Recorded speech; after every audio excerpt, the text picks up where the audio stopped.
ဘာစီလိုနာဖန်လေးဒီညလာမယ်တော့အမေကိုအားပေးမှာလားမက်ဆီကိုအားပေးမှာလာ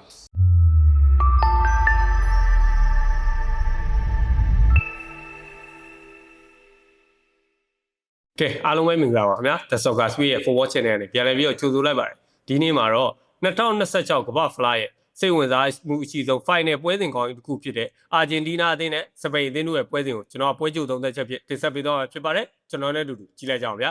ဒီပွဲစဉ်ကပြောရမယ်ဆိုရင်အာဂျင်တီးနားဖန်တွေရောပြောလို့ဒီစပိန်ဖန်တွေရောအားပေးသူတွေစုံကြတဲ့ပွဲတစ်ပွဲလို့ပြောလို့ရတယ်ပေါ့နော်အထူးသဖြင့်ဘာစီလိုနာဖန်တွေကတော့ဒီပွဲစဉ်ကိုလုံးဝအားဘယ်ဘက်ကိုအားပေးရမလဲဆိုတာလုံးဝရွေးချယ်ခန့်နေမှာတော့သိကြတယ်ပေါ့နော်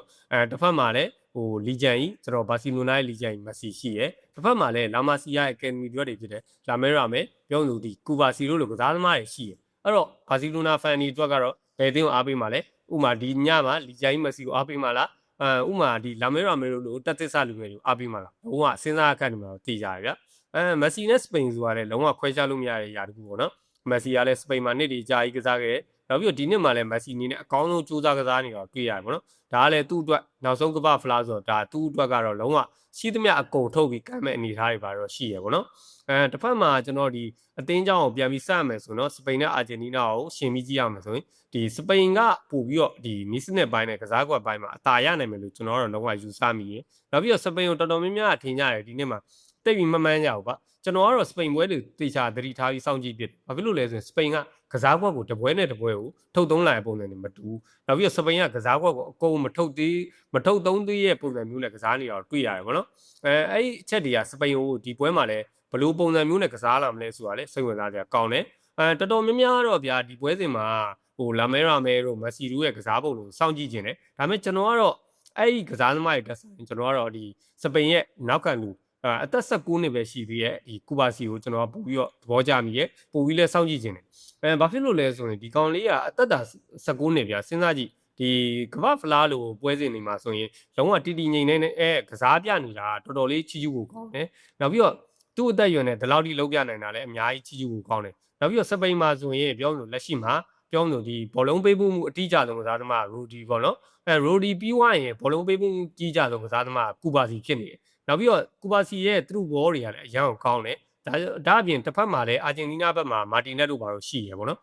မာတီနက်ရဲ့ line breaking pass တွေနဲ့ကူဘာစီရဲ့သူ့ဘောတွေအဲ့လိုရှင်မြိုင်ကြမဲ့ပွဲဆိုတော့ဒီပွဲကတကယ်ကိုကြည်ကောင်းတဲ့ပွဲဖြစ်လာမှာတော့တေချာပါပဲဗျာကွင်းလေချင်းရှင်ကြည့်ရမယ်ဆိုတော့ရိုဒီနဲ့ဖေဘီယန်ရူးစ်ကွင်းလေကဒီအာဂျင်တီးနားကွင်းလေကိုတော့ပို့ပြီးအသာရနိုင်မယ်လို့ကျွန်တော်လုံးဝယူဆမိရပေါ့နော်ဒီကွင်းလေအတွဲဘက်ကပြင်သင်းတဲ့ပွဲမှာလည်းလုံးဝသက်တည်ပြတော့ခဲ့တယ်အာဂျင်တီးနားကွင်းလေအတွဲဘက်ကလည်းမကောင်းဘူးဒါပေမဲ့ကောင်းတယ်ဒါပေမဲ့နီးစနစ်ပိုင်းအရာရှင်ကြည့်ရမယ်ဆိုတော့ကျွန်တော်ကတော့ပို့ပြီးတော့သဘောကျတာကတော့စပိန်ကွင်းလေကိုပို့ပြီးသဘောကျတယ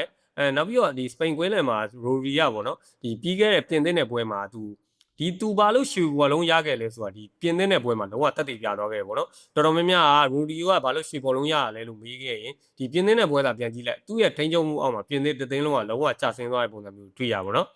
့နောက်ပြီးတော့မက်ဆီကြောင်းဆက်ရမယ်ဆိုရင်တော့မက်ဆီကတော့ကျွန်တော်ရှေ့ရပြောခဲ့ပြီပဲသူ့အတွက်ဒါနောက်ဆုံးကမ္ဘာဖလားဆိုတော့လုံးဝအားကုန်ထုတ်ပြီးတော့ကံမှုရှိရယ်သူ့မှာရှိသမျှလည်းအကုန်ထုတ်မဲ့အနေထားမှာရှိရယ်တော်တော်များများကပြောကြတာကပြောမှဆိုဒီ PR တွေအောက်ကရိုနယ်ဒိုကပို့ပြီးကြောက်ဖို့ကောင်းတယ်လို့ပြောကြတယ်ဒါမဲ့တကယ်တမ်းပို့ပြီးကြောက်ဖို့ကောင်းတာ PR တွေအောက်ကမက်ဆီကပို့ပြီးကြောက်ဖို့ကောင်းတယ်လို့ကျွန်တော်တို့လုံးဝထင်မိရယ်ပေါ့နော်ဘာဖြစ်လို့လဲဆိုရင်ဒါမက်ဆီကသူ့ကိုပို့ပြီးလူကတ်ကစားလာလေသူကဘောလုံးနဲ့တသားတဲ့ဖြစ်လာတဲ့ပုံစံမျိုးတွေကိုတွေ့ရတယ်ပေါ့နော်ဒါပြီးခဲ့တဲ့အင်္ဂလန်နဲ့ပွဲမှာလည်းဒီလိုပုံစံမျိုးတွေတွေ့ရတယ်ဒါကြောင့်ကျွန်တော်ကတော့ PR တွေအောက်ကမက်ဆီကိုပို့ပြီးတော့ကြောက်ဖို့ကောင်းတယ်လို့ထင်မိရယ်ဒီပွဲမှာလည်းပြောလို့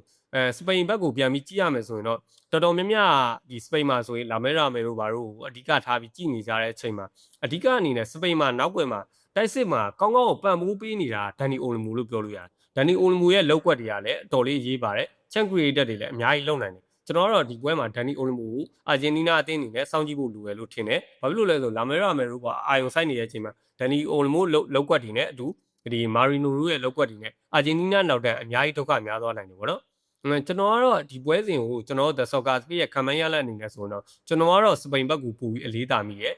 ့ခံမှန်းရလက်အနေနဲ့ဆိုရင်တော့စပိန်က2ဂိုးအာဂျင်တီးနားအသင်းက2ဂိုးဆွဲရလက်လောက်နဲ့ပြီးဆုံးသွားမယ်လို့ကျွန်တော်ခံမှန်းနေပါတယ်ဗျကျွန်တော်တို့ The Soccer Speed ရဲ့ Facebook page လေးကတော့ Facebook policy က disable လေးကျသွားပါတယ်ခင်ဗျာကျွန်တော်တို့အနေနဲ့လည်းအတက်နိုင်ဆုံးတော့ပြန်လည်ပြီးတော့ကြိုးစားပြီး save နေပါတယ